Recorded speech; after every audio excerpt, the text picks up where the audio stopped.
ఈ దినం మనము కృతజ్ఞత కలిగి జీవించాలనే విషయాన్ని ఆలోచన చేస్తాం. కృతజ్ఞత కలిగి జీవించాలి.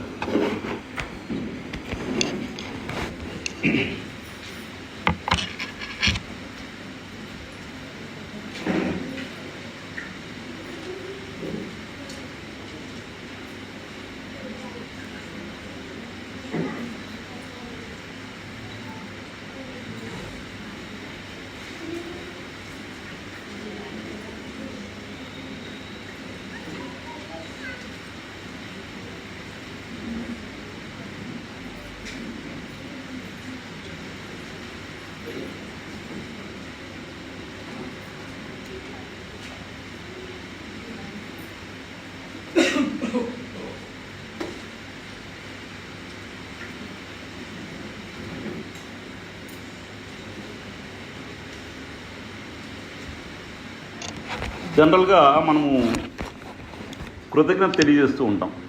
దేవునికి ఎల్లప్పుడూ ఎప్పుడు కృతజ్ఞత తెలియజేస్తూ ఉంటాం? మన జీవితంలో ఏదైనా మేలు కలిగినప్పుడు, మనకి అనారోగ్యంగా ఉంటే తగ్గినప్పుడు, మన కుటుంబంలో వివాహమైనప్పుడు, మనకు బిడ్డలు పుట్టినప్పుడు, ఇలాంటి సందర్భాల్లో ఏదైనా మంచి జరిగినప్పుడు కృతజ్ఞత తెలియజేస్తూ ఉంటాం. దేవుని గ్రంథం ఏం చెప్తుందంటే ఎల్లప్పుడూ కృతజ్ఞత తెలియజేయండి అన్న, ఎల్లప్పుడూ కృతజ్ఞులై ఉండండి. మనము భౌతిక సంబంధమైన విషయాల మీద ఎక్కువ కాన్సన్ట్రేట్ చేస్తాం. భౌతికంగా మనకు అన్నీ బాగుంటే కృతజ్ఞత తెలియజేస్తాం. ఆత్మ సంబంధమైన విషయాల మీద మనకి ఎంత మేలు జరిగిందన్నది ఎక్కువసార్లు ఆలోచన చేయం. ఎప్పుడో ఒకసారి చెప్పేది కృతజ్ఞత కాదు. కృతజ్ఞత అన్నది మన జీవితంలో అంతర్భాగం అయిపోవాలి. ఎల్లప్పుడూ కృతజ్ఞత కలిగి ఉండాలి. అంటే ఒక సాధారణ లక్షణంగా ఉండాలి. మనకి కృతజ్ఞత కలిగి ఉండడం అనేది మామూలు ఒక సాధారణమైన లక్షణంగా ఉండాలి తప్ప స్పెషల్గా నాకు ఏదైనా మేలు కలిగినప్పుడే కృతజ్ఞత కలిగి ఉంటానంటే లోక సంబస్తులు లోకంలో ఉండే వాళ్ళకి మనకి ఏం తేడా లేదు. వాళ్ళు కూడా ఏదో కావాలి, ఏదో మంచి జరగాలని చేస్తూ ఉంటారు. మంచి జరిగినప్పుడు ఏదో చేస్తూ ఉంటారు. మనం కూడా మంచి జరిగినప్పుడే, మన జీవితంలో ఏదైనా మేలు జరిగినప్పుడే, ఒక ప్రమోషన్ వచ్చినప్పుడు, ఉద్యోగం వచ్చినప్పుడు పెద్ద కృతజ్ఞత కూటం పెడతాం.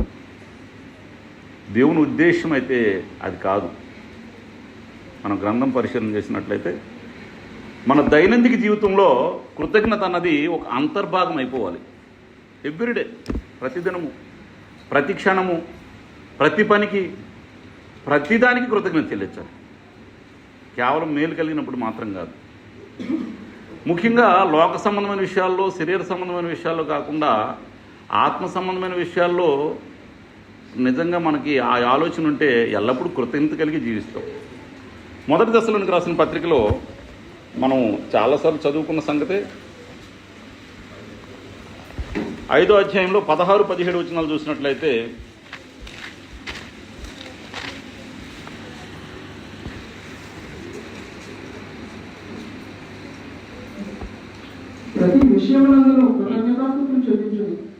ప్రతి విషయమునందు కృతజ్ఞత. ప్రతి విషయంలో, అక్కడ మీకు మేలు జరిగినప్పుడా లేకపోతే ఇంకొకటి జరిగినప్పుడా అని లేదు.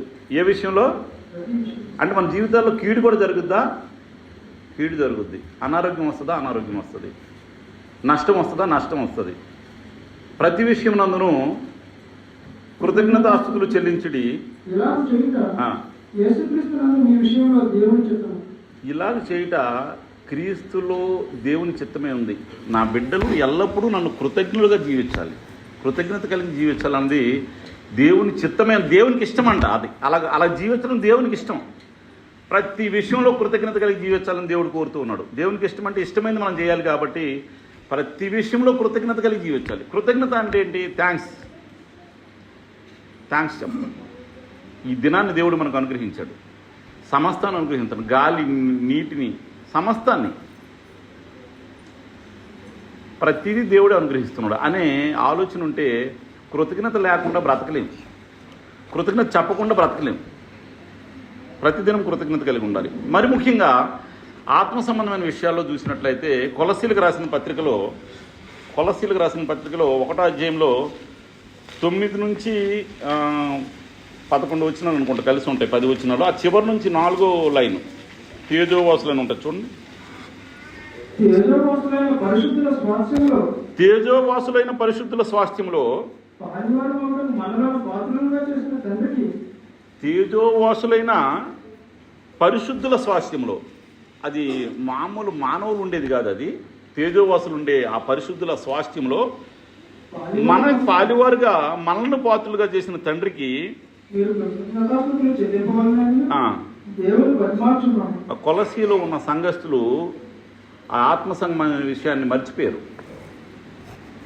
కాబట్టి వాళ్ళకి ఏం తెలియజేస్తామంటే తేజోవాసులైన పరిశుద్ధుల స్వాస్థ్యంలో, అది మామూలు మానవులు ఉండేది కాదు, అది ఆత్మ సంబంధమైన మేలు.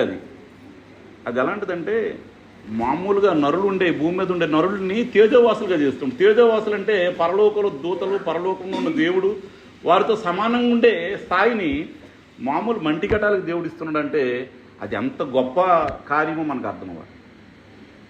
మంటికటాలను తీసుకెళ్ళి తేజోవాసులుగా చేశాడంటే కృతజ్ఞత కలిగి ఉండాలా లేదా? మన మంటిలో బ్రతికే వాళ్ళం, అలాంటి వాళ్ళని తీసుకెళ్ళి ఇంకొక దగ్గర ఏం చెప్తారంటే ఎఫ్సీలకు రాసిన పత్రికలో 2:7 చదవండి. ఈ రెండింటి తలకు భావం ఒకటే. ఎఫ్సీలకు రాసిన పత్రిక 2:7 క్రీస్తు యేసునందు మనల్ని ఆయనతో కూడా లేపి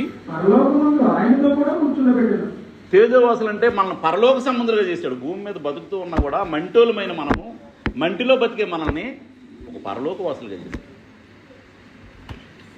అది హృదయపూర్వకంగా గ్రహించగలిగితే కనుక కృతజ్ఞత లేకుండా మనము ఉండలేదు. మంటోడినైనా నన్ను ఒక పరలోకవాసిగా, తేజోవాసిగా చేశాడు దేవుడు. అది నేను చేసిన కార్యం కాదు, ఇది మీ క్రియల వలన కలిగింది కాదంటాడు. ఏమన్నా నువ్వు గొప్ప గొప్ప కార్యాలు చేయటం వలన, సంఘజాలు చేయటం వలన వచ్చేది కాదు. కేవలము దేవుని కృపను బట్టి, దేవుడు మనల్ని ప్రేమించి ఫ్రీగా, కృప అంటే అర్హత లేకుండా అనుగ్రహించిన దాన్ని బట్టి. వాస్తవానికి నేను పరలోక సంబంధిగా అవ్వాలంటే ఏం చేసినా అవ్వలేదు. ఇది క్రియల వలన కలిగింది కాదు, దేవుని కృపను బట్టి మంటోడిని నన్ను పరలోకవాసిగా చేశాడే, తేజోవాసిగా చేశాడే. నేను ఎంత కృతజ్ఞత కలిగి ఉండాలి? కృతజ్ఞత కలిగిన మనిషి ఆత్మ సంబంధిగా బ్రతకటానికి ఆలోచన చేస్తాడు. ఆ కృతజ్ఞత లేదనుకోండి, దినదినము నాకు గుర్తుకు రావాలి. మామూలు మనిషిని నేను పాపంతో, అపరాధములతో చచ్చిపోయిన నన్ను క్రీస్తుతో కూడా లేపి పరలోక సమానమైన క్రీస్తు ప్రభు రాజ్యంలో, ఆ తేజోవాసుల స్వాస్థ్యంలో నాకు పాలువాడు అవటానికి ఆ భాగ్యాన్ని ఇచ్చాడు దేవుడు. ఆ దేవునికి ఏమిచ్చి రుణం తీర్చుకోగలను నేను? కాబట్టి బ్రతికినన్నాను కూడా కృతజ్ఞత కలిగి బ్రతకాలి. ఆ విషయం మనకు అర్థమవ్వాలి. ఆత్మ సంబంధమైన ఆ ఆలోచన మనకు ఉంటే కనుక కృతజ్ఞత లేకుండా, దేవునికి కృతజ్ఞత చెప్పకుండా మనం బయటికి అడుగు పెట్టలేము. ఎల్లప్పుడూ ప్రతి విషయంలో, ప్రతి సందర్భంలో దేవుడే చేస్తున్న మన కార్యాలన్నీ కూడా ఆత్మ సంబంధమైన మేళ్ళు మనకి తేజోవాసులుగా చేయడం అంటే ఒక ఆత్మ సంబంధంగా పాపంతో చచ్చిపోయినోడిని బ్రతికిచ్చారంటే అది అంత మేలు. అది అనుభవపూర్వకంగా రుచి చూచి ఎరిగిన వారికి అర్థమవుతుంది. ఆ అనుభవం రావాలి మనకి. మంటోడు నన్ను మరణించిన నన్ను క్రీస్తు ప్రభుతో లేపి పరలోక సంబంధమైన వాతావరణంలో, పరలోకానికి పోలిన ఈ సంఘంలో, క్రీస్తు రాజ్యం అంటే పరలోక వాతావరణం ఉండాలి. అలాంటి వాతావరణం అందరం క్రియేట్ చేసుకోవాలి మనం. ఆ కృతజ్ఞత భావం ఉంటే కనుక మనం అందరం అలా ఉండటానికి ఆలోచన చేస్తే ఇది ఒక నిజంగా పరలోకంలాగే ఉంటుంది. ఆ భావంతో అందరూ ఉంటే ఎలా ఉంటుంది? ఇది పరలోకంలాగే ఉంటుంది. కాబట్టి దేవుని ప్రేమను బట్టి ఎల్లప్పుడూ కృతజ్ఞత. మనకు 136వ కీర్తన చూసినట్లయితే ఆ కీర్తన మొత్తం అలాగే ఉంటుంది. ఏముంటుంది? కృతజ్ఞతాస్తుతులు చెల్లించండి ఉంటుంది. దేని బట్టి కృతజ్ఞతలు చెల్లించాలట? 136వ కీర్తన. ఆయన ప్రేమను బట్టి, ఆయన దయను బట్టి.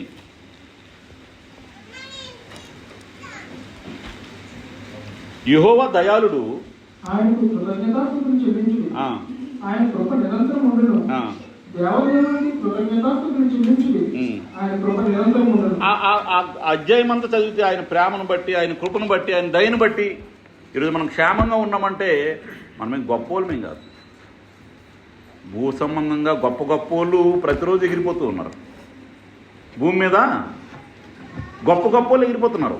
మనకంటే బలవంతులు ఎగిరిపోవట్లేదా? మనకంటే ధనవంతులు ఎగిరిపోవట్లేదా?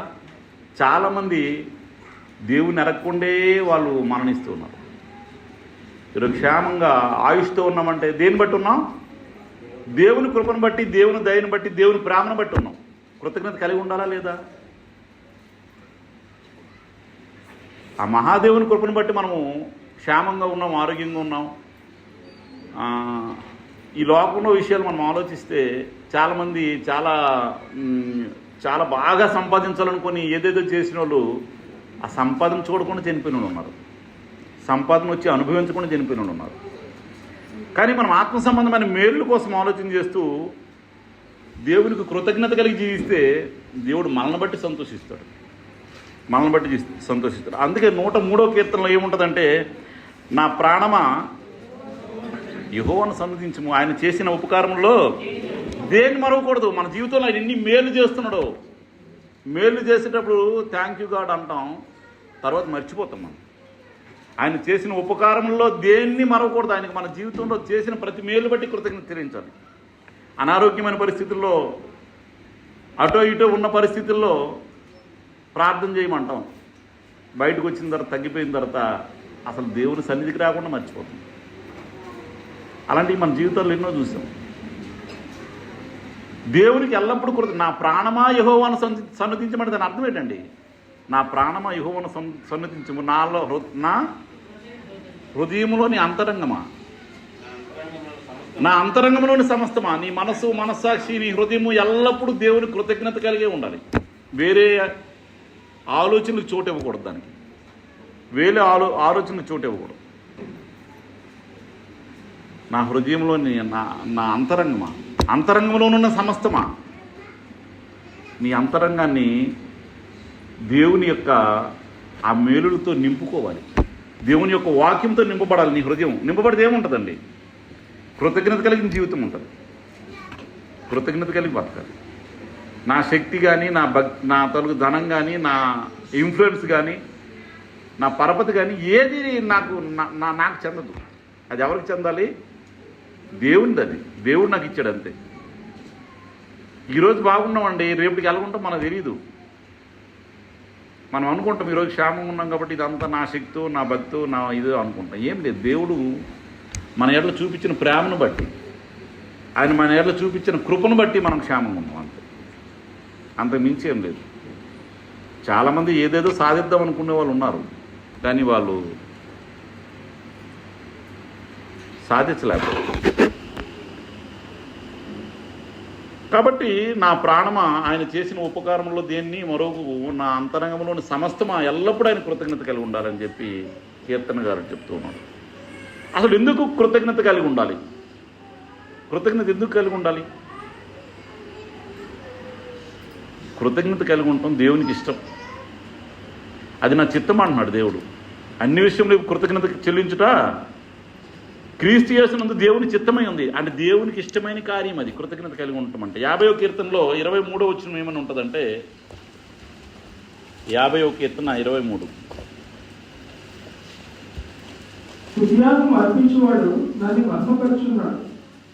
స్తుతియాగం అర్పించేవాడు నన్ను మహింపరుస్తున్నాడు. మనం ఎప్పుడైతే కృతజ్ఞత చెల్లిస్తున్నామో దేవుని మహింపరుస్తున్నాం అన్నమాట.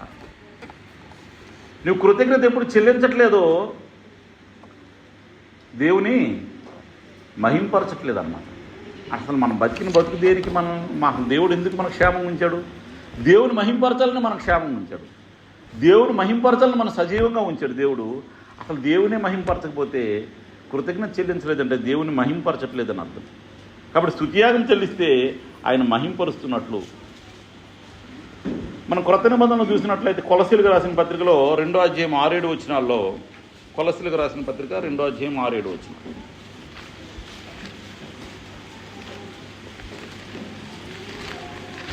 కావున మీరు ప్రభువైన క్రీస్తు యేసును అంగీకరించిన విధముగా, మనం క్రీస్తు యేసును అంగీకరించిన విధముగా ఆయనను వేరుపారిన వారై, వేరుపారాలి.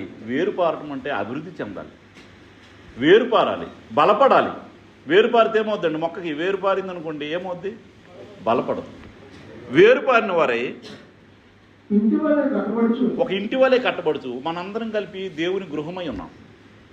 దేవుని ఇల్లే ఉన్నాం మనం, ఒక ఇంటి వల్లే కట్టబడుచు. మీరు నేర్చుకున్న ప్రకారంగా విశ్వాసమందు స్థిరపరచబడుచు.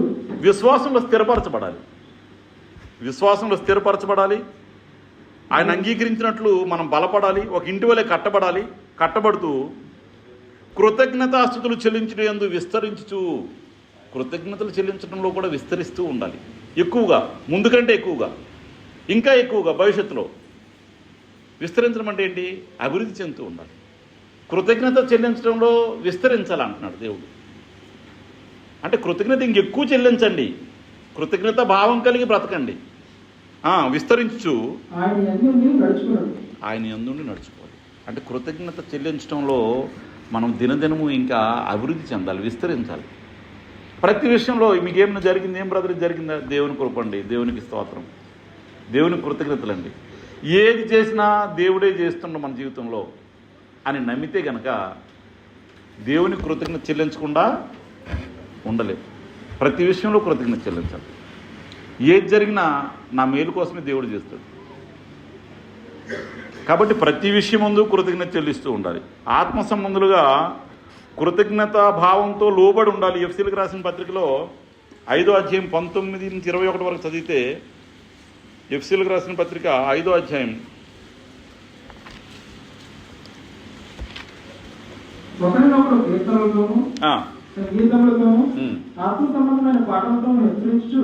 ఒకరినొకడు హెచ్చరించుకోవాలి. కృతజ్ఞత భావం కలిగిన వాడు ఎవరిలో లోపాలు ఉంటే హెచ్చరించాలి. ఎందుకు హెచ్చరించాలి? నేను నా సహోదరుడు ఒక గృహము, ఒక ఇల్లు అయి ఉన్నాం కాబట్టి నేను వెళ్ళాలి అక్కడికి, నా సహోదరుడు కూడా పరలోకం రావాలనే భావం ఉంటే ఏం చేయాలి? హెచ్చరించాలి. పౌలు పేతురును ఒకసారి హెచ్చరించాడా? హెచ్చరించాలి. లోపం ఉండేటప్పుడు హెచ్చరించకుండా వదిలేస్తున్నావు అంటే దాని అర్థం ఏంటి? నువ్వు నాతో కూడా పరలోకం రావద్దని. మరి నువ్వు వెళ్తావా? కాబట్టి ఒకరినొకరు ఆత్మ సంబంధమైన పాటలతో, కీర్తనలతో హెచ్చరిస్తూ హృదయంలో ఎల్లప్పుడూ ప్రభువుని గురించి పాడుతూ ఉండాలి.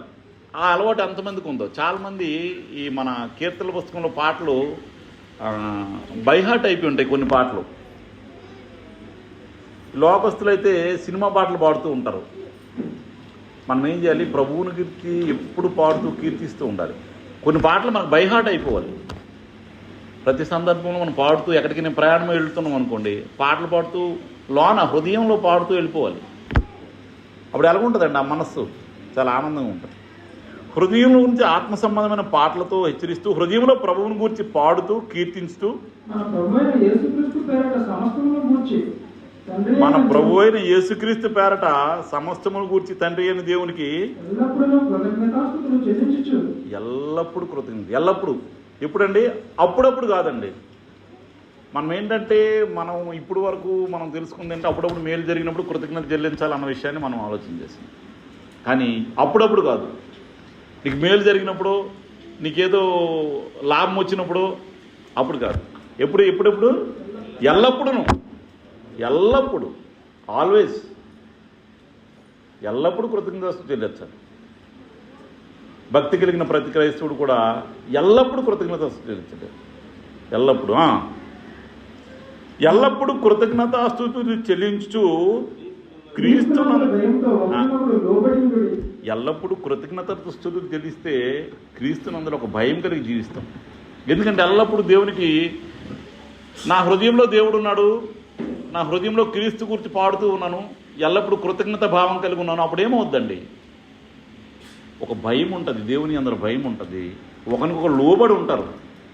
ఒకరికొకడు లోబడి, బ్రదరు, ఆ సహోదర భావం, ప్రతిదీ ఒకరికొకరు చెప్పుకుంటూ, ఒకరికొకరు లోబడుతూ, ఎవరు ఒకరికంటే ఒకరు హెచ్చించుకుంటూ ఉంటారు. లోబడి ఉంటారు, కృతజ్ఞత భావం కలిగి ఉంటారు. దానివల్ల దేవుని ఆశీర్వాదాలకు మెండుగా ఉంటాయి. అది దేవుడు కోరుతున్నాడు. నాకు ఇష్టమైన పని అంటున్నాడు దేవుడు. దేవుని క్రీస్తు యేసునందు ఆయన పేరట ఎల్లప్పుడూ కృతజ్ఞతాస్తుతులు చెల్లించుట దేవునికి ఇష్టమైన కార్యం. ఇష్టమైన కార్యం ఇది. దేవుని చిత్తమై ఉంది. దేవుని చిత్తం అంటే ఆయన కోరికై ఉంది. కాబట్టి ప్రతి విషయమునందును కృతజ్ఞతాస్తుతులు చెల్లించాలి. మేలు కలిగినప్పుడు మాత్రమే కాదు. అది ఈ సందర్భం 2-3 సార్లు ఎందుకు చెప్తానంటే, మనకి ఏదైనా మేలు జరిగినప్పుడు, ఏదైనా మంచి జరిగినప్పుడే కృతజ్ఞత చెల్లిస్తాం. మిగిలిన టైంలో మనకేదైనా నష్టం వచ్చినా, లేకపోతే మనం అనుకున్నది జరగకపోతే దేవుని దూషించే వాళ్ళు కూడా ఉన్నారు, లేరా? ఇది జరగలేదంటే ఏం దేవుడు అండి మన దేవుడు? వాళ్ళకి అలా జరిగింది, వీళ్ళకి అలా జరిగింది, నాకేటండి ఇలాగా అని దేవుని దూషించేవాళ్ళం. దానివల్ల నీకు మేలు లేదు, ఏ మేలు ఉండదు. ప్రతి విషయంలో కృతజ్ఞత చెల్లించుకుంటూ వెళ్తేనే నీకు మేలు కలుగుద్ది. దేవుని ఎట్టి పరిస్థితులు దూషించకూడదు. నీకు నష్టం కలగచ్చు, నీకు అవమానం కలగచ్చు, ఏది కలిగినా దేవుని దూషించకూడదు. కృతజ్ఞత కలిగి విధేయులై ఒకరికొకరు లోబడుతూ ఒక దేవుని ఇల్లులాగా మనందరం ఉండాలి. అదే పరలోకం. దేవుడు క్రీస్తునందు మనం కూర్చోబెట్టిన పరలోకం అదే. కాబట్టి ఆత్మ సంబంధులు ప్రతి విషయంలో కూడా కృతజ్ఞత కలిగి ఉండాలి, ఒకరినొకరు హెచ్చరించుకోవాలి. ఇంకా కొలసీలో దానికోసం ఇంకా పూర్తిగా ఏం చెప్పారంటే కొలసీ 3:16-17లో, కొలసీలకు రాసిన పత్రిక 3:16-17 వచనంలో సేమ్ అదే విషయం చెప్తూ మనం సంగీతాలు కీర్తనలు మనం కీర్తనలు ఒకడికొకడు బోధించుకోవాలంట. బ్రదరు ఇది మీరు సరి చేసుకుంటే బాగుంటుంది బ్రదరు, బోధించాలి. ఇలా మనం ఉందాం బ్రదరు, ఒకరికొకరు బోధించుకోవాలి. బోధిస్తూ బుద్ధి చెప్పాలి, బోధించాలి, బుద్ధి చెప్పాలి. ఎందుకు బుద్ధి చెప్పాలి? మనం ఆత్మ సంబంధమైన సహోదరులు, మనం బుద్ధి ఒక ఇంట్లో ఉన్నవాళ్ళు బుద్ధి చెప్పుకోరండి. ఒకరొకరు బుద్ధి చెప్పుకోవాలి, ఒకరొకరు బోధించుకోవాలి. బోధిస్తే మనం క్రీస్తు యొక్క సారూప్యంలోనికి అందరం ఎదగడానికి అవకాశం ఉంటుంది. బోధిస్తూ బుద్ధి చెప్తూ కృపా, ఇక్కడ కూడా అదే చెప్తుండు, కృపాసహితముగా మీ హృదయంలో గానం చేస్తూ. ఎంతమంది చేస్తున్నారో అలా అలవాటు ఎంతమందికి ఉందో, ఆ కీర్తనలు ఎన్ని నేర్చుకున్నారో, హృదయంలో ఎప్పుడు గానం చేస్తూ ఉండాలి. వేరే పాటలు పాడకూడదండి, దేవుని గురించిన పాటలే నా హృదయంలో గానం అవుతూ ఉండాలి. ఒకరు వెళ్ళేటప్పుడు ఆ పాటలు పాడుకుంటూ వెళ్తే ఎంత ఆనందంగా ఉంటుందో, అది రుచి చూచి ప్రాక్టికల్గా ఆ చేసే వాళ్ళకి ఆ తృప్తి, ఆ ఆనందం ఉంటుంది. అది అనుభవించే వాళ్ళకే ఉంటుంది. అది చెప్తే అలాగే చెప్తారులే అన్నట్టుగా ఉంటుంది. ఆ కీర్తన పాడుకుంటూ నువ్వు వెళ్తే నీ హృదయంలో ఎప్పుడు అవే ధ్యానిస్తూ పాడుతూ అలా వెళ్ళేవనుకోండి, నీ హృదయంలో దేవుని గురించి ధ్యానం చేయొచ్చు, సమస్త విధములైన జ్ఞానంతో. పాటలు పాడుతున్నావు అంటే అది వాక్య సంబంధమైన పాటల, ఆ వాక్యం నీలో సమృద్ధిగా ఉంటుంది. ఎప్పుడు కూడా దేవుని మాటలకి దేవుని పాటలకి నీ హృదయంతో నింపబడ్డది అనుకోండి, నువ్వు దేవుని బిడ్డగా జీవించడానికి అవుద్ది, కృతజ్ఞత కలిగి జీవించగలవు. వేరే సమాచారం అంతా నీ హృదయంలో నింపుకుంటే దేవుని వాక్యానికి చోటు ఉండదు. ఇది డిలేట్ అయిపోతూ ఉంటుంది. ఏదో ఒక మొక్క విన్నావు కానీ బయట విషయాలు 10 మొక్కలు విన్నావు, అప్పుడేమవుద్దండి? దేవుని మాటలు దేవుని పాటలు నీ హృదయంలో నింపబడితే నీకు ఆశీర్వాదం, నీకు మేలు కలుగుతుంది, దేవుడు ఆనందిస్తాడు. చదవండి బ్రదర్. మాట చేత కానీ, నీ మాటల వలన దేవుని కృతజ్ఞత చెల్లించాలి. క్రియ చేత కానీ, మీరు ఏం చేసినా, మాట్లాడినా, ఏదైనా క్రియ చేసినా, ఏం చేసినా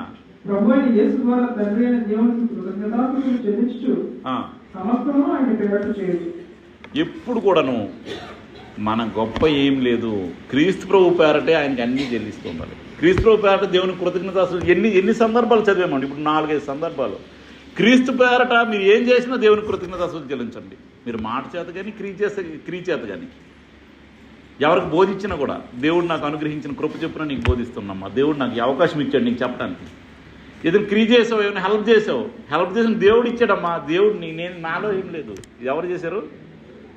అప్పుడు ఆ వినే వాళ్ళకి ఎలా ఉంటుందండి? వారు కూడా దేవుని కృతజ్ఞత చెల్లిస్తారు.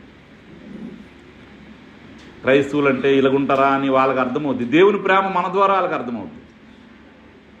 మాట చేత కానీ క్రియ చేత కానీ సమస్తమును ఆయన పేరట, క్రీస్తు పేరట చేస్తూ దేవుని కృతజ్ఞతాస్తుతులు చెల్లించాలి. మనం ఏం అంటే ఇవన్నీ చదివితే మనకి ఏం అర్థమవుతుందండి? మన బ్రతికే ఒక కృతజ్ఞత కలిగిన బ్రతుకై ఉండాలి. మన బ్రతికే క్రీస్తు సంబంధులు వస్తే క్రీస్తు సంబంధుల వలె, క్రీస్తుని ధరించుకున్న వారి వలె ప్రతి విషయంలో మనలో క్రీస్తు కనబడాలి. అది ప్రతి విషయంలో క్రీస్తు మనలో కనపడాలి. క్రీస్తు పేరట సమస్తం దేవుని కృతజ్ఞతాస్తులు లేదు. ప్రతి విషయంలో, మాటలో కానీ క్రియలో కానీ నువ్వేం చేసినా క్రీస్తు పేరట దేవుని కృతజ్ఞతాస్తులు చెల్లించాలి. నువ్వు నోరిప్పితే క్రీస్తు మాటలు రావాలి. నువ్వేదైనా పని చేస్తే క్రీస్తుని బట్టి పని చేయాలి, మనుషులను బట్టి కాదు, క్రీస్తుని బట్టి చేయాలి. అప్పుడు క్రీస్తు మహింపరచబడతాడు, దేవుడు మహింపరచబడతాడు. ఇవన్నీ ఎక్కడ ఏ సందర్భం వచ్చినా ఇవన్నీ దేవుడే మనకి ఇస్తున్నాడమ్మా. దేవుని కృతజ్ఞత. అన్యులైనా కూడా ఒకసారి అలా చెప్పి చూడండి. నిన్న ఒకళ్ళ ఇంటికి వెళ్ళాను నేను. బాబు పుట్టారు. బాబు పుడితే గర్భఫలం యెహోవా ఇచ్చి బహుమానం అమ్మా అన్నాను. వాళ్ళు అన్యులు వాస్తవానికి. దేవుడే ఇవ్వాలమ్మా. ఆ అమ్మాయి డాక్టర్, మీకు తెలుసు కదా, డాక్టర్. ఆవిడ చిల్డ్రన్ స్పెషలిస్ట్. మీకు తెలుసు కదమ్మా, అందరికి బిడ్డలు పుట్టరు కదా. ఎంతో కొన్ని లక్షలు ఖర్చు పెట్టిన వాళ్ళు ఉన్నారు కదా. దేవుడు ఇచ్చాడంటే బిడ్డ దేవుడు ఇచ్చింది అంటే అవును అంకుల్ ప్రార్థన చేయండి అన్నారు. నిన్న జరిగిన సందర్భం. అంటే నువ్వు ప్రతి చోట దేవుని మాట తల్లి దేవుని కృతజ్ఞతలు తెలుసు. అప్పుడు దేవుని కృతజ్ఞతలు చెల్లించాం. ఈ బిడ్డనిచ్చినందుకు కృతజ్ఞతలు నాయన అంటే వాళ్ళు ఎంత హ్యాపీ అయ్యారు. ఏ సందర్భాన్ని మిస్ చేసుకోకూడదు. ఎల్లప్పుడూ నీ జీవితమే కృతజ్ఞత కలిగిన జీవితంగా కనబడాలి. అవతల వాళ్ళకి కనబడాలి. కృతజ్ఞత కలిగి బ్రతుకుతున్నట్లుగా నా జీవన శైలి కనబడాలి. నా దైనందిక జీవితంలో ఎల్లప్పుడూ కృతజ్ఞత కలిగి బ్రతకాలి. ప్రతి విషయంలో కృతజ్ఞత తెలియజేస్తూ ఉండాలి. ఏ సందర్భం వచ్చినా వాళ్ళతో మాట్లాడేటప్పుడు వాళ్ళు ఏదో చెప్తారు, నేను పొగుడతారు, అంత దేవుడేనమ్మా అనాలి. దేవుడే చేస్తుండని చెప్పాలి. మనల్ని ఎప్పుడూ హెచ్చించుకోకూడదు. ఇది నా జ్ఞానము నా బలమును ఎప్పుడు అనుకోకూడదు. సమస్తము క్రీస్తు పేరట దేవుని కృతజ్ఞతల స్తుతులు చెల్లించేటట్లుగా నా జీవన శైలి ఉండాలి. అలా కాకుండా మనుషులను సంతోషపెట్టడానికి ఒకవేళ నేను ప్రయత్నం చేశాను అనుకోండి, చాలామంది అదే ప్రయత్నంలో ఉంటారు. మనుషులను ఎక్కువ పొగుడుతూ ఉంటారు. మనుషులు సంతోషపెట్టి మనుషులు అవతల బాధపడకూడదు, వాళ్ళని సరి చేయకూడదు, వాళ్ళ లోపం చెప్పకూడదు. ఎందుకు బ్రదర్ మనకి ఎందుకు వచ్చినా ఇబ్బంది, వాళ్ళకేం చెప్పామనుకో వాళ్ళు నా మీద గడ్జి పెట్టుకుంటారని ఏదైనా ఇలాగుంటారు. అది క్రీస్తు ప్రేమ కాదు. నశించిన దాన్ని వెతికి రక్షించడానికి క్రీస్తు వచ్చాడు. నశించిన దానిలో నువ్వు ఉన్నావు, వెతికి రక్షించబడ్డావు. నువ్వు నీ సహోదరుడు అనబడి వాళ్ళు ఎవడో లోపం ఉంటే ఖచ్చితంగా మనము చెప్పాలి. గలతీలకు రాసిన పత్రికలో 1:10 ఏమైనా ఉంటుందంటే,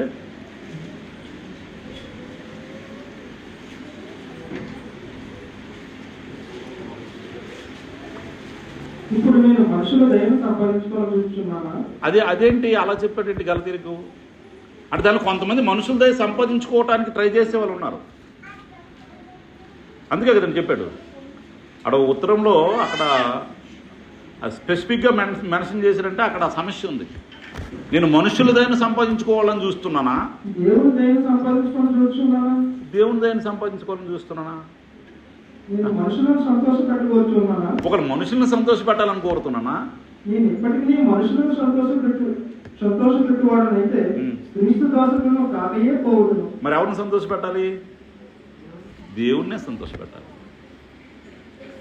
దేవుణ్ణి సంతోషపెట్టకుండా మనుషులను సంతోషపెట్టకుండా ఎటువంటి ప్రయోజనం ఉండదు. క్రీస్తు ప్రభు దాసుడిని కాకనే పోదును అంటున్నాడు అపొస్తలుడైన పౌలు.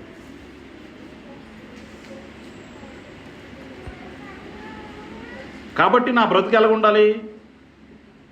కృతజ్ఞత చెల్లిస్తే దేవుడు సంతోషపడతాడు. కాబట్టి అన్ని విషయాలు కృతజ్ఞత కలిగిన జీవితం జీవిస్తూ ఉండాలి. అన్ని విషయాలు దేవుని సంతోషపెట్టేటట్లుగా బ్రతుకుతూ ఉండాలి. కారణం ఏంటంటే మన దేవుడు అన్ని యుగాల్లో సాటి లేని అధికారం కలిగిన సార్వభౌముడై ఉన్నాడు మన దేవుడు. అన్ని యుగాల్లో. ఈరోజు అన్ని కాలముల్లో ఉన్న యెహోవా అని పాట పాడారు. అన్ని కాలముల్లో సృష్టి లేనప్పటి నుంచి సృష్టి తీసేసిన యుగయుగాలు ఆయన దేవుడై ఉన్నాడు. కాబట్టి సర్వాధికారానికి లోబడి ఉండాలి. తిమోతి రాసిన మొదటి పత్రిక 1:17 ఆ విషయం ఉంటుంది.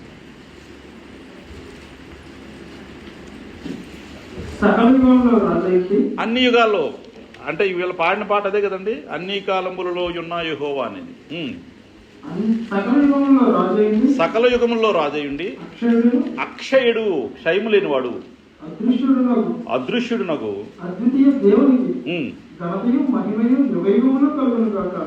ఘనత మహిమ యుగ యుగాలు కలగాలి. అది మన ద్వారా కలగాలి. సకల యుగాల్లో రాజయ్యి మనకు సాటి లేని అధికారం కలిగి మనల్ని ఏలుతున్న మన దేవుడు మన మేలు కోసం సమస్తం చేస్తున్నాడు కాబట్టి ఆయనకి ఎల్లప్పుడూ కృతజ్ఞతాస్తుతులు చెల్లించాలి. మన మేలు కోసం ఏది చేసినా మన మేలు కోసమే. మనం పుట్టించేటప్పుడు కూడాను ఆయన ఆలోచన ఏమేమంటే తన పోలిక చెప్పున ఎలా పుట్టించాడండి? తన స్వరూపం ముందు మనం నిర్మాణం చేశాడు. దేవుని ప్రేమ చూడండి. మానవులను పుట్టించడానికి తన స్వరూపం తన పోలిక చెప్పున మనం పుట్టించాడు. కృతజ్ఞత చెల్లించాలా లేదా? అసలు నా పుట్టుకుని గురించి ఆలోచన చేస్తే దేవుడు తన పోలిక తన స్వరూపాన్ని ఇచ్చాడు కాబట్టి నాకు ఏం చేయాలి? నేను కృతజ్ఞతాస్తుతులు చెల్లించాలి. నిర్మాణంలోనే, మానవ నిర్మాణంలోనే దేవుని పోలిక దేవుని స్వరూపమై ఉన్నాం మనం. కాబట్టి అన్ని యుగాల్లో ఏలే రాజు నన్ను కూడా ఏలుబడి చేస్తున్నాడు కాబట్టి ప్రతి విషయంలో కృతజ్ఞత కలిగి ఉండాలి. అన్ని విషయాల్లో కృతజ్ఞత కలిగి ఉండాలి. సమస్త విషయాల్లో కృతజ్ఞత తెలియజేస్తూ ఉండాలి. ఆయన అధికారము అన్ని యుగాల్లో ఉంది. ప్రకటన గ్రంథంలో 4వ అధ్యాయము 9వ వచనం చూసినట్లయితే,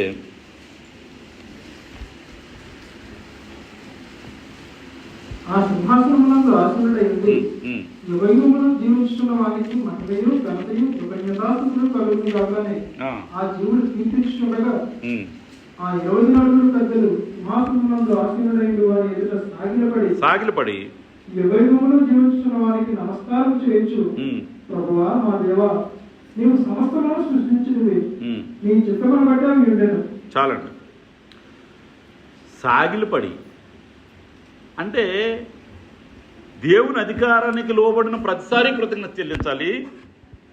విధేయత చూపిన ప్రతిసారి కృతజ్ఞత చెల్లించాలి. అంటే మన జీవితాల్లో ఆధ్యాత్మికంగా భౌతికంగా దేవుని దయను అంటే ప్రతిదీ కూడా సార్వభౌమైన దేవుడు మనం ఆధారపడి ఉన్నామని స్వచ్ఛందంగా అంగీకరించడమే కృతజ్ఞత. కృతజ్ఞత అంటే ఏంటి? సార్వభౌమైన దేవుడు మన ఆధ్యాత్మికమైన భౌతికమైన అవసరాలు తీర్చడానికి మనం దేవుడి మీద ఆధారపడి ఉన్నామని స్వచ్ఛందంగా మనం ప్రకటించడం కృతజ్ఞత అంటే. ఏదైనా జరిగిందనుకోండి, ఎవరో చెప్తారు నీకు, ఏంటి ఇలాగైందంట, దేవుని కృతజ్ఞతలండి అంటే వాళ్ళకి ఏమర్థం అవుద్దండి? ఇది దేవుడి మీదే డిపెండ్ అయి ఉన్నాడు. మనం ప్రతి విషయంలో కృతజ్ఞత చెల్లించడం వలన ఎదుటి మనిషికి ఏమర్థం అవుద్ది? ఇది దేవుని మీద ఆధారపడి ఉన్నాడు అని అర్థమవుద్ది. మన ఆత్మ సంబంధమైన అవసరాలు అయితేనే, భౌతిక సంబంధమైన అవసరాలు అయితేనే అవి తీర్చబడుతున్నాయి అంటే దేవుని కృతజ్ఞతాస్తుతులు మనం చెల్లిస్తున్నామంటే ప్రతి ఒక్కరికి అర్థమైంది నా దేవుని మీదే డిపెండ్ అయి ఉన్నాడు. అదే దేవుడు కోరుకుంటున్నాడంటే నా మీద డిపెండ్ అయి ఉండాలి. దేవుని మీద ఆధారపడి మనం కొన్నిసార్లు దేవుని మీద ఆధారపడతాం, కొన్నిసార్లు మనుషుల మీద ఆధారపడతాం, కొన్నిసార్లు మన శక్తియుక్తుల మీద ఆధారపడతాం. అన్నిసార్లు మనం దేవుడి మీద ఆధారపడం. కానీ దేవుడు కోరుకునేది అన్ని విషయాలు నువ్వు నా మీద ఆధారపడు, అన్ని విషయాలు నాకు కృతజ్ఞతలు చెల్లించు. మొదట తన నీతిని రాజ్యాన్ని ఎదిగితే అన్ని తను చూసు నీతిని ఆయనలోకి ముందు మనం వెళ్ళిపోవాలి. క్రీస్తు యేసులో ఉన్న వారికి ఏ శిక్షా విధులు క్రీస్తులోనికి వెళ్ళిపోవాలి. మనం వెళ్ళిపోయి ఎల్లప్పుడూ కృతజ్ఞత కలిగి జీవించాలి. కృతజ్ఞత కలిగి జీవిస్తే ఆయన ఆనందిస్తాడంట. అది దేవుని చిత్తమే ఉంది. కాబట్టి ఆధ్యాత్మిక భౌతిక అవసరాలు తీర్చే సార్వభౌమైన దేవుని మీద మనం ఆధారపడి ఉన్నామని అందరికీ తెలియజేయటమే, మనం స్వచ్ఛందంగా ఒప్పుకోవడమే కృతజ్ఞత. అది కృతజ్ఞత.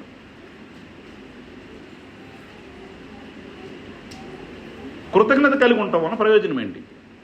ఒకటి, ఎందుకు కృతజ్ఞత కలిగి ఉండాలని చెప్పాం, కృతజ్ఞత కలిగి ఉండాలని చెప్పాం ఫస్ట్, ఎందుకు అన్నది చెప్పాం. ఇప్పుడు కృతజ్ఞత కలిగి ఉంటే ప్రయోజనం ఏంటి, కృతజ్ఞత కలిగి లేకపోతే నష్టం ఏంటి అనే విషయాలు ఆలోచన చేసి ముగిద్దాం. కృతజ్ఞత కలిగి ఉంటే ప్రయోజనం ఏంటంటే మనలో గర్వం ఏమైనా ఉంటే తగ్గుద్ది, వినయం పెరుగుతుంది. తగ్గుద్దండి. కృతజ్ఞత కలిగి ఉంటే గర్వం తగ్గుద్దా? గర్వం ఉండదండి. ఇంకేమి, అహం పూర్తి తగ్గిపోద్ది, వినయం పెరుగుతుంది. కొరింథీయులకు రాసిన మొదటి పత్రికలో 4వ అధ్యాయం 7వ వచనం చూసినట్లయితే,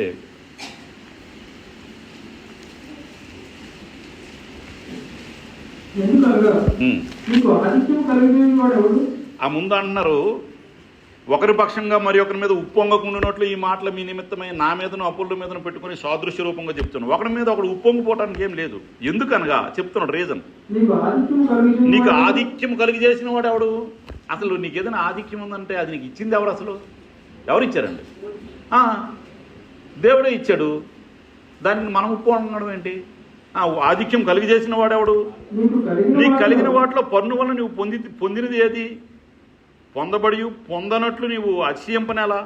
ఇవన్నీ చదివినట్లయితే ఆ పేర మొత్తం చదివితే ఎవడు తనను బట్టి తాను అతిశయపడకుండా ఉప్పొంగకుండా కేవలం దేవుని మీద ఆధారపడాలని అర్థమవుతుంది. అంటే ఉప్పొంగడం అంటే గర్వించకుండా దేవుని మీదే దేవుడే విధేయత కలిగి జీవించడానికి కృతజ్ఞత కలిగిన ఆ మనసు ఉపయోగపడదు. నెక్స్ట్ 2 కొరింథీలో 3వ అధ్యాయంలో 2 కొరింథీ 1వ అధ్యాయం 3వ వచనం చూసినట్లయితే 3వ వచనమును 10వ వచనం చదవండి కదా. అంత చదివి టైం ఏమవుతుంది మనకు. కనికరము చూపు తండ్రి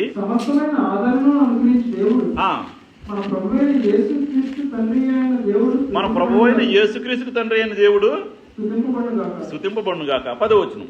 ఆయన అట్టి గొప్ప మరణం నుండి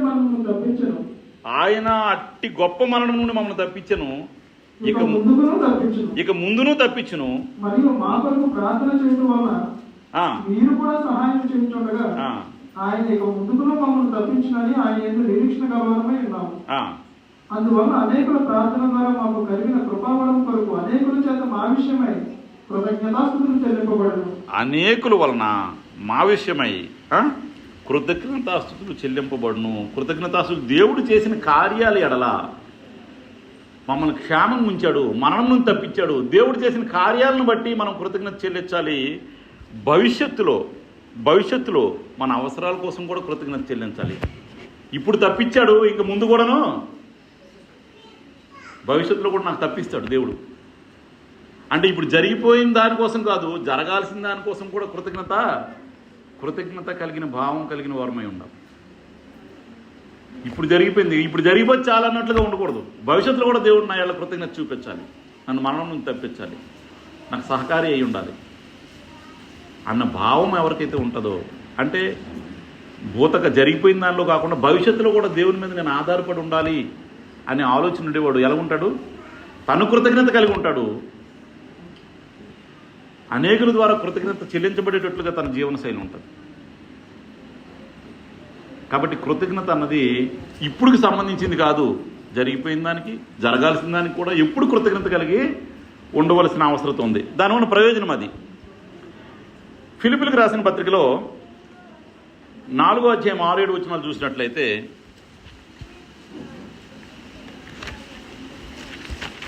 ఫిలిప్పీలకు రాసిన పత్రిక దేని గురించి చింతపడకుడి. మనం చింతపడకుండా ఎవరైనా ఉన్నారండి? దేని గురించి చింతపడద్దంటే మనకి ఏదో విషయంలో చింత ఉందండి. ప్రతి ఒక్కరికి మరి లేని వాళ్ళు ఎవరైనా ఉంటారు, నిజంగా వాళ్ళు ధన్యులే. ఒక్కొక్కరికి ఒక్కొక్క సమస్య, ఎవరి సమస్యలు ఎవరు చెప్పుకోలేము, కానీ ఉన్నాయా లేవండి? దేని గురించి, అందుకే దేవుని వాక్యం ఏం చెప్తుందంటే దేని గురించి చింతపడకుడు కానీ ప్రతి విషయంలోనూ ప్రార్థన విజ్ఞాపనము చేత కృతజ్ఞతాపూర్వకంగా మీ విన్నపములను దేవునికి తెలియజేయండి. మన విన్నపాలు తెలియజేయాలంటే ప్రార్థన విజ్ఞాపనలతో కృతజ్ఞత పూర్వకంగా తెలియజేయాలి. నీకు చింత ఉంది, ఆ చింత ఉన్నప్పటికీ కూడా ఏం చేయాలి? ప్రతి విషయంలో ప్రార్థన విజ్ఞాపనల చేత కృతజ్ఞతాపూర్వకంగా మీ విన్నపమును దేవునికి తెలియజేయండి. దేవునికి తెలియజేసేటప్పుడు నాకు ఈ బాధలు ఉన్నాయి కదా, నాకు కష్టాలు ఉన్నాయి కదా, తొలగించని కృతజ్ఞత లేనట్లుగా మనం ప్రవర్తించకూడదు. అంటే దేవుడు సమస్యను చూస్తాం, నీ కృతజ్ఞత కలిగిన భావం ఉందా దేవుని ఎడల? చింత వచ్చినప్పుడు మనం ప్రార్థన చేస్తాం, చింత తీరిపోయాక ప్రార్థన టైం ఉండదు. మళ్ళీ చింత వచ్చినప్పుడు మళ్ళీ ప్రార్థన చేస్తాం. అది కాదు. దేని గురించి చింతింపకుడు కానీ ప్రతి విషయంలో ప్రార్థన విజ్ఞాపన చేత కృతజ్ఞతాపూర్వకముగా మీ విన్నపములు దేవునికి తెలియజేయండి. అప్పుడు సమస్త జ్ఞానములకు మించిన దేవుని సమాధానము యేసుక్రీస్తు వలన మీ హృదయములకు మీ తలంపులకు కావలి ఉండును. కృతజ్ఞత కలిగిన జీవితం ఉంటే చింత లేకుండా నెమ్మది కలుగు చేస్తాడు దేవుడు. ఎందుకంటే ఆయన వాక్యం ద్వారా మనకి, మన హృదయాలకి, మన తలంపులకి కాపుదల అనుగ్రహిస్తాడు. నీ చింత తగ్గిపోద్ది. తగ్గుద్దండి. చింత తగ్గి ఆందోళన లేకుండా లేని పరిస్థితి వస్తుంది. ఆందోళన పడతాడు. కొన్ని సమస్యలు వచ్చేటప్పుడు అది ఎవరికి చెప్పుకోలేకుండా ఆందోళన కలిగించే విషయాలు ఉంటాయి. అప్పుడు ఏం చేయాలండి? కృతజ్ఞతాపూర్వకంగా దేవునికి ప్రార్థన చేస్తే ఆందోళన తగ్గించి నెమ్మది కలుగు చేస్తాడు. కృతజ్ఞత ఉండటం వలన అదొక మేలు అయి ఉంది. మనకి శాంతి కలుగుతుంది. మనకి కీర్తనలు 23:1 ఏముంటుందంటే, కీర్తనల గ్రంథం 23:1 ఇది మనం ఎప్పుడు చెప్పుకుంటూ ఉంటాం. 23 యెహోవా నా కాపరి. అదండి, చింత లేకుండా ఉండాలంటే యెహోవా నా కాపరి, నాకు లేమి కలగదు, అన్ని విషయాలు ఆయన నన్ను చూసుకుంటాడనే ఆ ధైర్యం కలిగి ఉంటాడు. కృతజ్ఞత కలిగిన వాడు యెహోవా చూసుకుంటాడు. ఆ ధైర్యం కలిగి నెమ్మది కలిగి ఉంటాడు. అలాగే కొలస్సీలు రాసిన పత్రికలో 4:2 కొలస్సీలకు రాసిన పత్రిక 4:2 ప్రార్థనయందు నిలకడగా ఉండి కృతజ్ఞత గలవారై దాని యందు మెలకువగా ఉండుడి. ప్రార్థనయందు నిలకడగా ఉండి కృతజ్ఞతాస్తుతులు కలిగిన వారే దానిని మెలకువగా ఉండడి. ఒక కృతజ్ఞత కలిగిన మనిషి ప్రార్థనలో నిలకడగా ఉండగలడా? కృతజ్ఞత లేనివాడు ప్రార్థనలో నిలకడగా ఉండగలడా? కృతజ్ఞత కలిగిన వాడు ప్రార్థనలో నిలకడగా ఉంటాడు. నిత్యము ప్రార్థన చేస్తూ ఉంటాడు. అనుదినము ప్రతి విషయంలో ప్రార్థన చేస్తూ ఉంటాడు. కాబట్టి కృతజ్ఞత కలిగిన వారై మెలకువగా ఉంటే ప్రార్థనలో నిలకడగా ఉంటాం. అది కూడా మనకు ప్రయోజనకరమై ఉంది. కాబట్టి కృతజ్ఞత కలిగిన మనసు మనలో ఉంటే సమయానికి ప్రార్థన చేయటం, ప్రతి విషయంలో ప్రార్థన చేయటం. ప్రార్థన చేయడానికి టైం లేదు అంటే కృతజ్ఞత లేదు అని అర్థం. అవునండి, ప్రార్థన చేయడానికి టైం లేదంటే దాని భావం ఏంటి? కృతజ్ఞత లేదు అని అర్థం. ఏదో అలా ఫార్మాలిటీగా అలాగేదో బతికేస్తున్నాం. చర్చికి రావాల్సిన టైంలో వచ్చేస్తున్నాం, వెళ్ళిపోతాం తప్ప మనం ఒక ప్రార్థనలో స్టేబుల్గా లేము. ప్రతి సమయంలో, ప్రతి దినము, ప్రతి ఒక టైం పెట్టుకుని ప్రార్థన చేయట్లేదంటే మనం కృతజ్ఞత లేకుండా బతికేస్తాం మనం. కాబట్టి కృతజ్ఞత కలిగిన వారమై ఉండాలి. ఒకరు కృతజ్ఞత లేకపోతే కలిగిన నష్టాలు చూసినట్లయితే లూకా సువార్త 17వ అధ్యాయంలో 11వ వచనం నుంచి చదివితే అక్కడ 10 మంది కుష్ఠరోగులను చూస్తాం.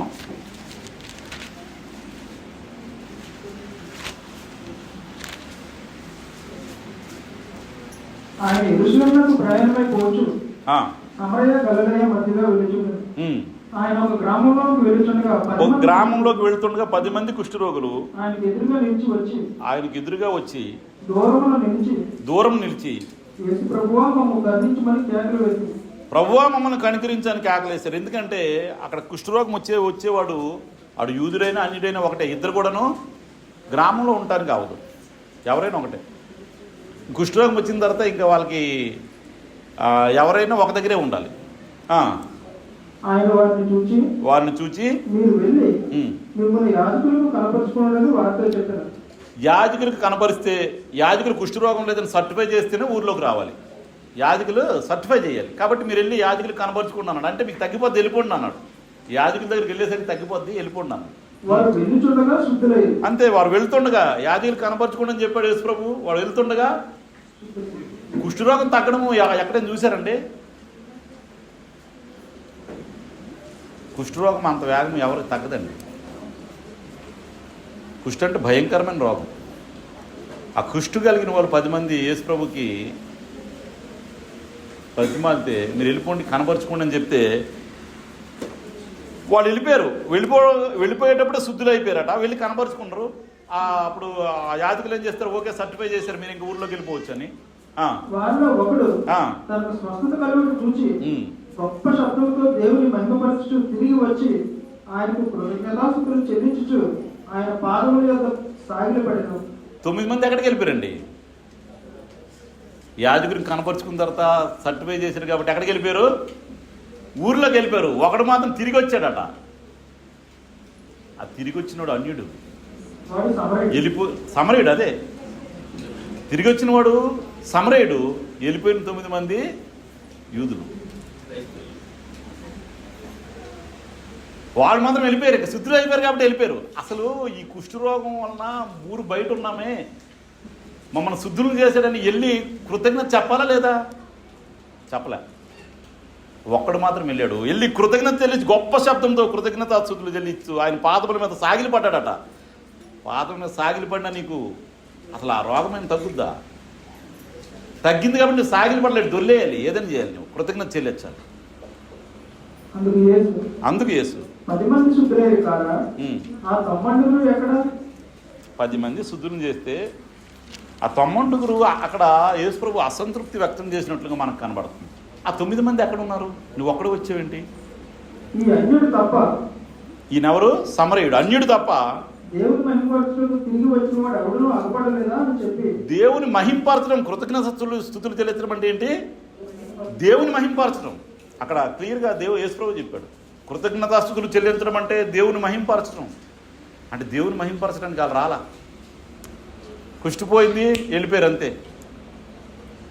ఇతను ఒక్కడు మాత్రం తిరిగి వచ్చి పెద్ద శబ్దంతో కృతజ్ఞతాస్తుతులు చెల్లించి సాగిలి పడ్డాడట. దేవుడు సంతోషకరమైన కార్యం కృతజ్ఞతాస్తుతులు చెల్లించడం. నీవు లేచుకోము, నీ విశ్వాసము నిన్ను స్వస్థపరిచినని. నీ విశ్వాసము నిన్ను అతని విశ్వాసాన్ని సర్టిఫై చేశాడు క్రీస్తు ప్రభు. మరి మిగిలిన కూడా శుద్ధులయ్యారు కదా, అయ్యారు. విశ్వాసం లేకుండా చాలా కార్యాలు జరుగుతూ ఉంటాయి, దాని వల్ల ప్రయోజనం ఏం లేదు. నీ విశ్వాసం నిన్ను స్వస్థపరిచినని వారితో చెప్పి నువ్వు లేచి వెళ్ళిపోయి ఇంకా చాలు.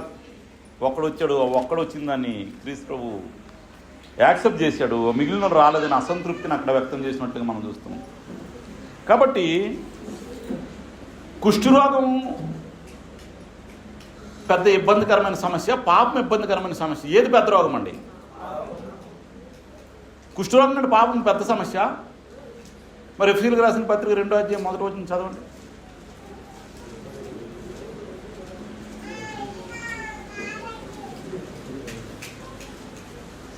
ఎఫెసీయులకు రాసిన పత్రిక 2వ అధ్యాయం 1వ వచనం. మీ అపరాధముల చేతను పాపముల చేతను మీరు చచ్చిన వారై ఉండగా ఆయన మిమ్మల్ని క్రీస్తుతో కూడా బ్రతికించను. చచ్చినోని బ్రతికించారట మనల్ని. మనం ఎలాంటి వాళ్ళం? ఆ 10 మంది ఎలాంటి వాళ్ళు? 10 మంది ఎలాంటి వాళ్ళు? కేవలం కుష్ఠరోగులు వాళ్ళు, మనం చచ్చినోళ్ళం. ఏది గొప్ప అండి? చచ్చినోని బ్రతికించడం గొప్ప, కుష్ఠరోగులు నయం చేయడం గొప్ప? చచ్చినోళ్ళని బ్రతికించాడు క్రీస్తు. మనం కృతజ్ఞత కలిగి జీవిస్తున్నామా? ఆ సమరయుడు వచ్చినట్లుగా సాగిలిపడి ప్రతి విషయంలో దేవుని కార్యాలు చేస్తూ దేవునికి ఇష్టలుగా కృతజ్ఞత చెల్లిస్తున్నామా? అలా బతుకుతున్నామా మనము? కుష్ఠరోగుల్లో ఒకడు వచ్చాడంటే మిగిలిన రాలేదంటున్నాం తప్ప చచ్చిన వాళ్ళు మనం బ్రతికించాడు, దేవుని కోసం బతకాలని చెప్పి మనకు ఆలోచన రావట్లే. చచ్చిన వాళ్ళని బతికించాడు. అపరాధముల చేతను పాపముల చేతను చచ్చిన వారమై ఉండగా క్రీస్తు మనం బ్రతికించాడు. అలా బ్రతకపోతే మనకేమైనా మేలు కలుగుద్దా? ఫార్మాలిటీ భక్తి దేవుడు యాక్సెప్ట్ చేయట్లేదండి. నేను వచ్చాను కదా, వెళ్ళాను కదా, అటెండెన్స్ ఇచ్చాను కదా. నీ బ్రతికే కృతజ్ఞత కలిగిన బ్రతికై ఉండాలి. నీ బ్రతికే భక్తిగల బ్రతికై ఉండాలి. అన్ని విషయాల్లో, అన్ని సమయాల్లో, ప్రతి చోట నీ పక్షముగా ప్రభువా నేను ఉండునట్లు, అన్ని సమయాల్లో, అన్ని సందర్భాల్లో, అన్ని పరిస్థితుల్లో, నీకు అనుకూలమైన పరిస్థితుల్లో, నీకు ప్రతికూలమైన పరిస్థితుల్లో దేవుని యెడల కృతజ్ఞత కలిగి జీవించే వాళ్ళం మేము. ఆఖరిగా ఒక వచనం చదువుకొని ముగించుకున్నాం. యోబు గ్రంథం 1వ అధ్యాయం 21వ వచనం. మనకు అందుకే దేవుని మహింపరచాలని అంటాడు. రోమీలకు రాసిన పత్రికలో 1వ అధ్యాయం 21వ వచనంలో వారు దేవునిగా మహింపరచలేదు అన్నాడు. దేవునిగా మహింపరచకపోతే వాళ్ళకి ఏమైనా లాభం వస్తుందా, జీవం వస్తుందా? ఏం రాదు. యోబు గ్రంథం 1వ అధ్యాయం 21వ వచనం. యోబు యొక్క పరిస్థితి మనం చూసినట్లయితే యోబు తన కోసం తను చెప్తున్నాడు, నేను నా తల్లి గర్భం నుంచి ఎంత ఆస్తిపరుడో యోబు, ఎంత ఆస్తి సమకూర్చుకున్నాడో దేవుడు ఇచ్చాడు, దేవుడు ఆశీర్వదించాడు. ఎంత ఆస్తి అండి! కొన్ని వేల గొర్రెలు, కొన్ని వేల ఒంట్లు, చాలా ఇచ్చాడు ఆస్తి. కానీ భూమి మీద ఈరోజు మనం ఇక్కడ ఉన్నది ఎవరైనా పుట్టి నుంచి తెచ్చుకునే వాళ్ళు ఎవరైనా ఉన్నారా? మనకున్న ఆస్తి కానీ మనకున్న ఇది కానీ ప్రతి ఒక్కరూ తల్లి గర్భం దిగంబరులుగానే వస్తాం. మళ్ళీ పోయేటప్పుడు అంతే. చదవండి మళ్ళీ ఒకసారి.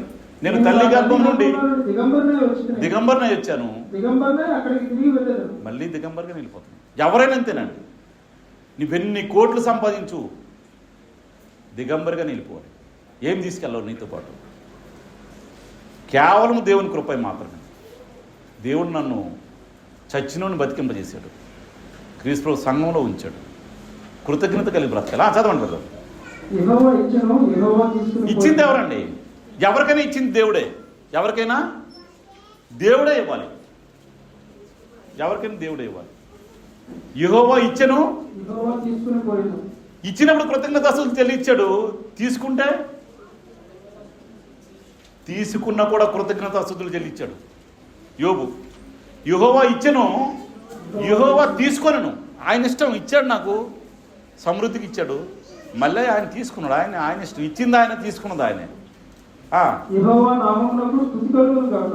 ఏం చెప్పాడు? తిట్టాడండి, దూషించాడా? భార్య అంటది, ఇంకెంతకాలమైన నీ భక్తి ఆ దేవుని దూషించి మరణమైపో అంటే మూర్ఖురాలు మాట్లాడినట్టు మాట్లాడుతూ, యెహోవా ఇచ్చాడు, యెహోవా తీసుకున్నాడు, ఆయనకి స్తుతి కలుగును గాక. అదండి భక్తి అంటే. భక్తి అంటే మేలు కలిగినప్పుడు కృతజ్ఞత చెల్లించి, కీడు కలిగినప్పుడు దూషించేది కాదు. వేషధారులాగా ఏదో మామూలుగా వచ్చి వెళ్ళేది కాదు. అన్ని వేళల్లో, అన్ని సమయాల్లో, అనుకూలమైన ప్రతికూలమైన, నాకు బాధ కలిగినప్పుడు, నాకు సంతోషం కలిగినప్పుడు, అన్ని సమయాల్లో దేవుని కృతజ్ఞత కలిగి జీవించాలన్నది. అందుకే తెస్సలోనికీయులకు రాసిన మొదటి పత్రికలో మనం ఇంత చదువుకున్నాం, 5వ అధ్యాయం 17వ వచనం. ప్రతి విషయంలో అంటే ఏంటి? మేలు కలిగినప్పుడనా? ప్రతి విషయంలో అంటే ఏంటండి దాని భావం? నీకు ఏది జరిగినా కూడా దేవుని కృతజ్ఞతాస్తుతులు చెల్లించు. నీ విన్నపాలు దేవునికి తెలియదు, ఏం జరిగినా నీ జీవితంలో. కాబట్టి మనందరం ఎల్లప్పుడూ దేవునికి కృతజ్ఞతాస్తుతులు చెల్లిస్తూ దేవుని ఆనందపరచాలని. కృతజ్ఞులు అంటే కృతజ్ఞత లేని వాళ్ళు కృతజ్ఞులు అండి. కృతజ్ఞులుగా ఉండకూడదు. చేసిన మేలు మర్చిపోయే వాళ్ళు కృతజ్ఞులు అంటారు. కింద రాసిన చూడండి. అలా ఉండకూడదు మనం. దానికి ఒక్క అక్షరమే తేడా. కృతజ్ఞులు. కాబట్టి కృతజ్ఞులుగా ఉండకూడదు, కృతజ్ఞత కలిగిన వారమై ఉండాలి. ఎల్లప్పుడూ మనం అలా ఉండాలని దేవుని సంతోషపరిచి ఆ నిత్య జీవనం పొందాలని ప్రేమతో కోరుకుంటూ ముగిస్తాను. అందరికీ వందనాలండి.